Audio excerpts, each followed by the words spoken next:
is our sinraptor so far. I did just do the whole thing. It's pretty simple. There's only one point of articulation, which is the jaw, which I'll show off in the actual end of the video. But yeah, it's just really one solid piece. It's a very simple one. But yeah, we'll see you after I finish painting it. And here are our final results for the sinraptor. And in my opinion, it came out very nicely. In fact, this appeared in a literal prehistoric terrors episode before I actually showed off the final results or the making of this video. But it's fine. Let's go over the figure in a little bit more detail.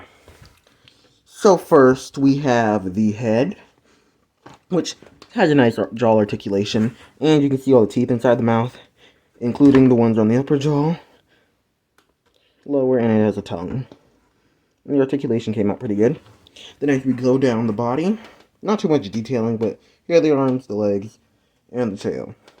Though I don't do articulation on my figures as much as I used to, I still will put it on some figures, and I'm still working on a technique to make a little bit better articulation for some joints, more particularly the legs and arms, which I'll probably never articulate again until I get a better technique for that. Though the tail, neck, and head will probably have articulation in a few upcoming figures. If we go to the other side, it's about the same. Nothing too crazy. And, yeah, that's pretty much it. It has pretty decent size tail. Also, if you want a video showing how to make a stand, I will do that, because I make this type of stand a lot of times for a lot of figures, where they can actually, stand.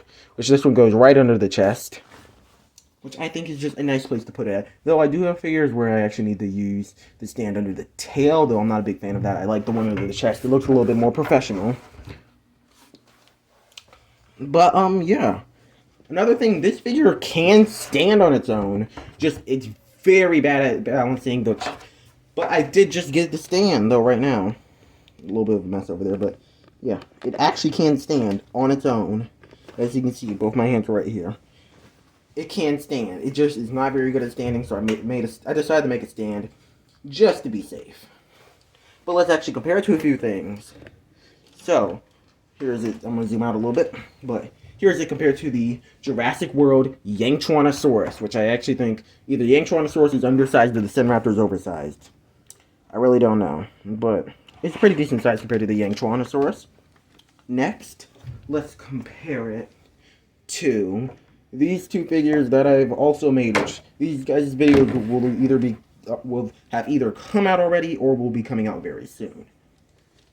Next, let's compare it to a Jurassic World human figure, which only comes up to about the leg, which means not very big. And also, just for fun, here's an Atrociraptor, just to give you another point of perspective for the size. Also, this paint scheme is based off the Dinosaur King sinraptor.